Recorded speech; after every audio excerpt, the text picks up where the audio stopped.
Jorge Medina, de Proética, está aquí con nosotros en el estilo Julián y por supuesto que le agradezco por haber venido. Gracias, Jorge.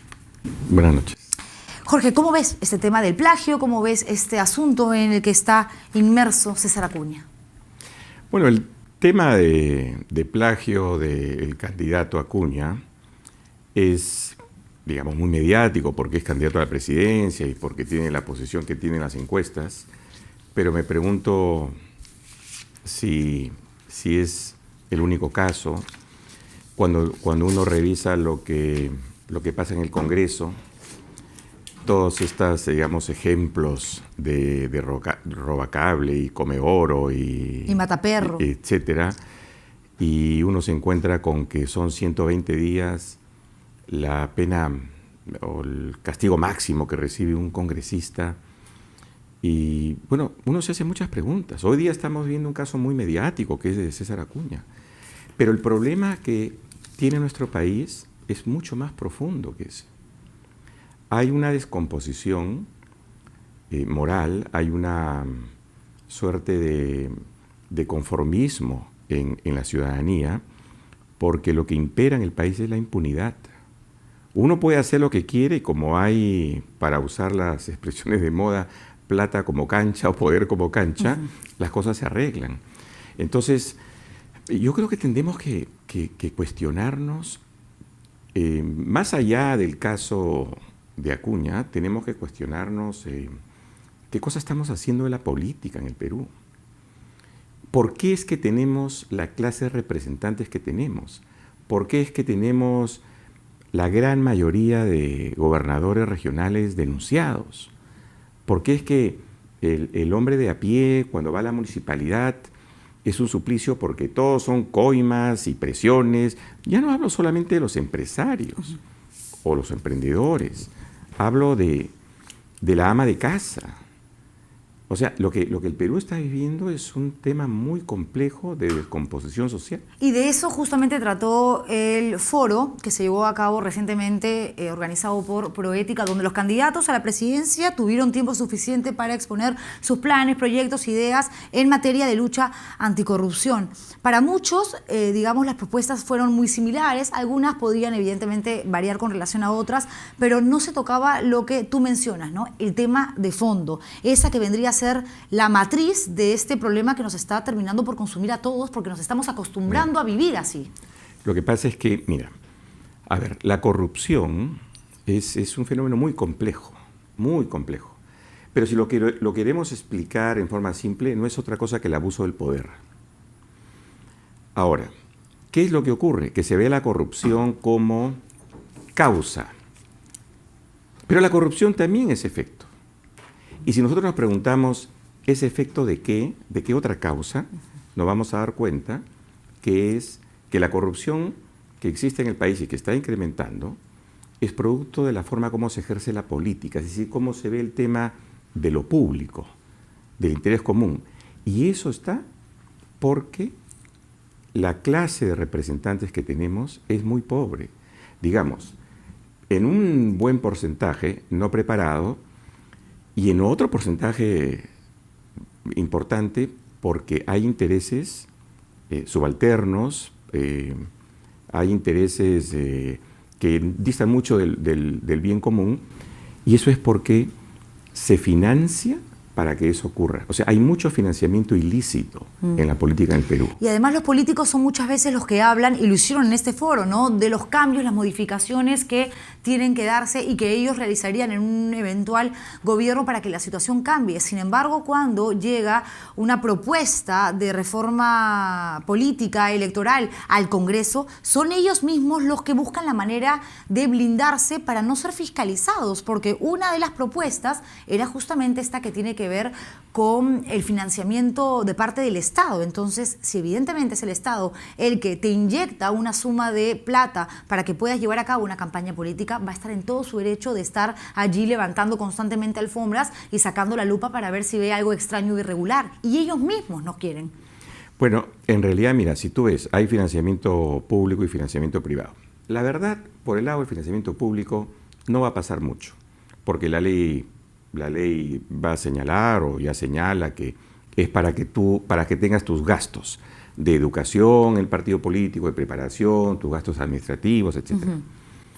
El tema está en el financiamiento privado. Eso no se ve en el Perú. A ver, ¿acaso hay algún partido, uno solo, de los más serios, que reporten todo lo que reciben? No. Cuando uno estima lo que cuesta una campaña, y uno saca la cuenta, y uno revisa lo que se reporta, hay pues una diferencia enorme. Ahora, ¿los candidatos hablan de esto? No hablan de esto. ¿Porque no les conviene, cree usted? Mira, hay varias cosas. Primero, porque siempre ha sido así. En segundo lugar, porque hay un tema político. En el foro, en uno de los paneles, que fue el lunes en la tarde, tuvimos en el panel al presidente de la CONFIEP. Y el presidente de la CONFIEP le dijo a todos los candidatos que pasaron ese día en la tarde, les hizo la pregunta: oye, los empresarios queremos transparentar nuestras donaciones. Queremos decir quiénes donamos, cuánto donamos, a quiénes donamos. La respuesta que entiendo se ha recibido es que a los políticos no les interesa. Porque ¿cómo te vas tú a San Juan del Lurigancho, tienes ahí a toda la masa y le dices que el grupo tal o la empresa tal me donó, ¿no es cierto?, 2 milloncitos, y cuando tú en tu campaña política estás usando elementos en contra de la empresa? Entonces, ¿te das cuenta la doble moral que hay allí? El doble discurso. Es que ese creo que es el principal problema o la materia prima de todo lo que se ha ido construyendo luego, que estamos muy acostumbrados a eso. Justo hoy en el Facebook del estilo Juliana escribí algo basándome en exactamente lo que estamos conversando ahora mismo, ¿no? O sea, por un lado yo sé que X es un agresor, que X es un ladrón, que estafa a la gente, que maltrata a sus trabajadores, pero si mañana me lo encuentro en la calle y le tengo que sonreír a ese X para que me ayude a conseguirle chamba a mi hermano que está desempleado, lo voy a hacer, a pesar de saber quién es. ¿Por qué? ¿Por qué no somos, digamos, como sociedad, como cultura, mucho más principistas? Sí. Una de las razones es, para contestar a tu pregunta, porque quienes tenemos poder no ejercemos nuestro poder. Y a mayor poder, mayor responsabilidad. Y mayor corrupción. Pero yo estoy hablando mayor poder, mayor responsabilidad para hacer lo que debes hacer. Déjame darte un ejemplo. Si tú divides el mundo, vamos a hacer una cosa bien arbitraria, en 3 grandes familias o 3 grandes grupos. Todo lo que es público, el Estado, todo lo que es el sector privado, lo empresarial, y el resto del mundo. ONGs, lo que se llama sociedad civil, pon ahí si quieres a los medios de comunicación, a la academia, etc. En estos 3 grupos, ¿quién tiene el mayor poder? Económico, recursos, conocimiento, tecnología. ¿Quién de estos 3? La empresa privada. Y yo soy un empresario, y además muy autocrítico, y yo hago una crítica propia. Nosotros los empresarios tenemos que cuestionarnos si estamos ejerciendo nuestro poder más allá de nuestras familias, más allá de nuestras empresas. Porque claro, si viene el Estado y me pone, te pongo la ley que prohíbe la comida chatarra, y protesto porque como, oye, está haciendo contra el libre mercado. Claro. Vamos a hacer actividad empresarial en el Estado, entonces Petroperú y no sé qué, y salgo también, o te voy a decir que es legal y que no, y entonces en la norma 16 del Código Tributario, yo ahora interpreto el fondo de la cuestión y también salimos con todo. Pero si viene un Consejo Nacional de Magistratura, que es un desastre, que es una vergüenza, de repente no decimos mucho. Claro. O surge una cosa como esta. Claro, uno se puede preguntar, pero ¿cómo los empresarios vamos a participar en este tipo de cosas? Ahí está el tema. No es que quiera cargarle al sector privado, y yo soy miembro del sector privado también, me queda pero claro lo que quiero decir es, hay una responsabilidad. Dejo un ratito al sector privado, ¿ya? La academia, las universidades. ¿Dónde está la voz de las universidades en esto? De todos estos, quizás los medios de comunicación son los que cumplen su rol. Y en la encuesta que hacemos cada 2 años, este estudio a nivel nacional, y cuando tú ves a las entidades, los medios de comunicación son quienes mejor percepción tienen, seguido por la Defensoría del Pueblo. ¿Por qué? Porque la ciudadanía ve que los medios de comunicación, más allá que no son perfectos, ¿no es cierto? Y algunos tienen sus preferencias y a veces se equivocan, pero por lo menos están ayudándonos como país a ver cosas. La Contraloría General de la República, que debería ser preventiva, que debería tener casos emblemáticos, pues no me dicen que en este país no, pues hay casos, no hay lavajatos, ¿no? Y varios. Pero no hay, pues no están descubiertos. Y se cuelgan de, ¿no?, la Contraloría de lo que los medios descubren. ¿No? El periodismo de investigación. Pero hace un rato decías algo que me parece sumamente interesante, ¿no? La responsabilidad de los empresarios que en esta cadena podrían ser la figura, el elemento más importante para encontrar ese cambio que se busca. Claro, el empresario, si fuese consecuente con lo que cree, consecuente con lo que construye, diría, sí, yo sé que poniendo todos mis huevos en esta canasta con este candidato que tiene un discurso populista, no me importa si es así, si es asá, si es bueno, si tiene antecedentes, si reconoció a la hija o no, pero es bueno y va a ganar, lo pongo. Entonces allí le estás dando la herramienta a ese candidato a que siga creciendo, a que siga viajando, a que siga llevando su mensaje a más lugares y engañando, de hecho, a gente, porque hay un empresario que está avalando eso.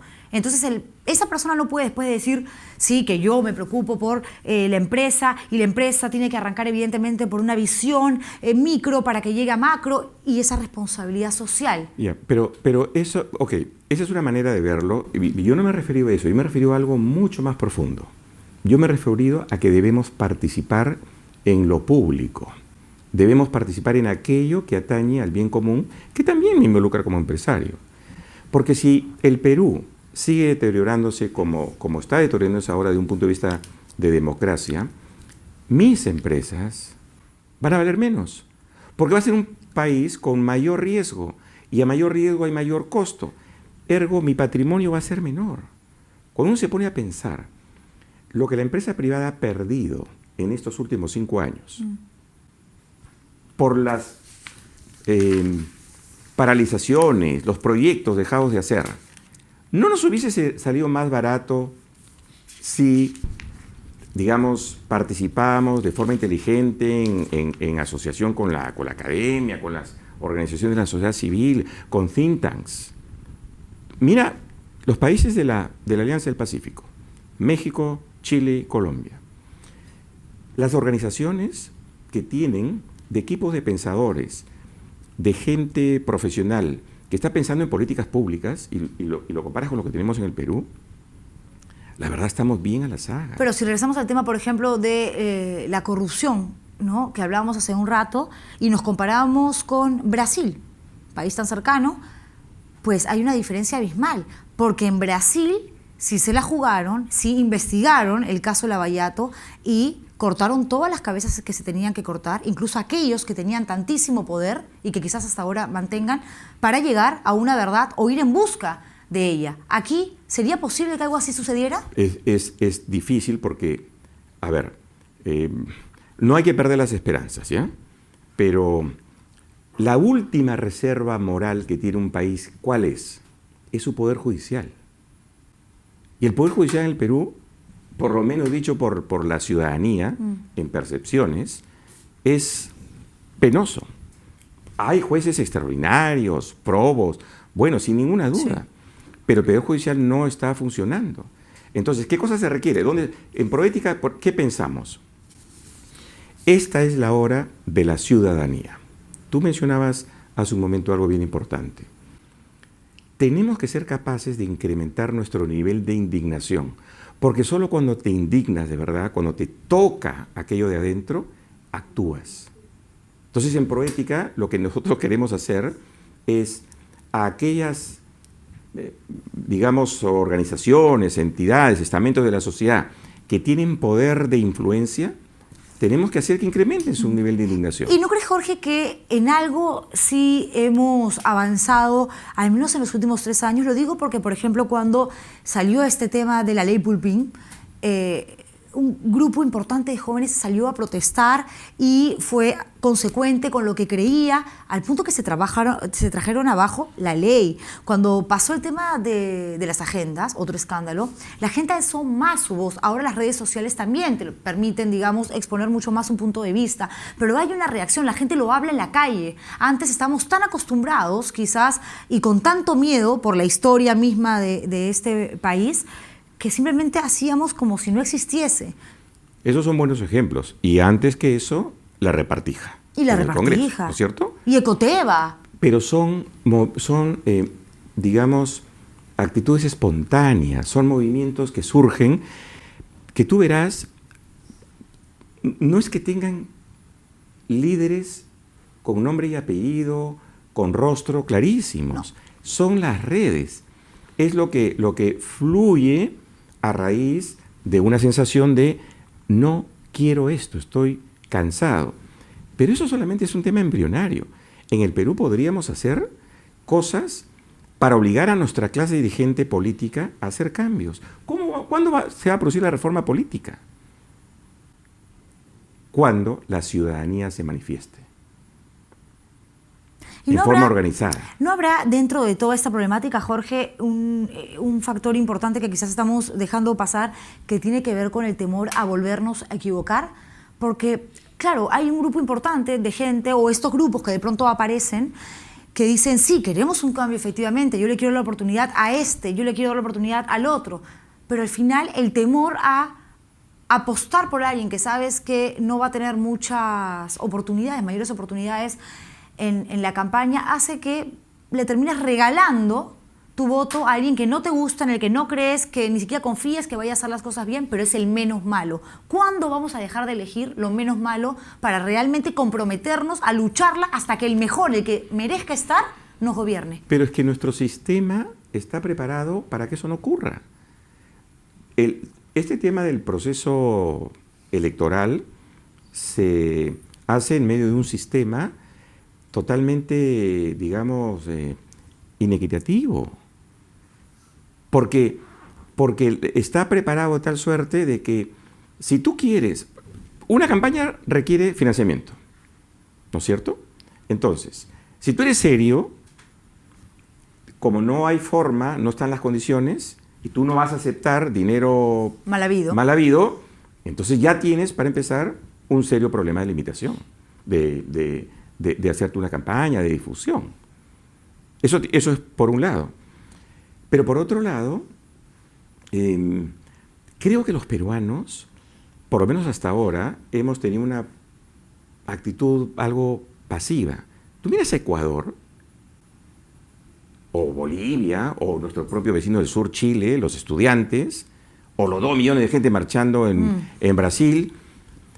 Esa es la movilización que necesitamos hacer. ¿Y quiénes son los actores, a nuestro modo de ver, fundamentales ahí? Los medios que hacen su trabajo, las universidades tienen que decir algo. No puede ser posible que estamos viendo lo que pasa en nuestras narices y no decimos nada.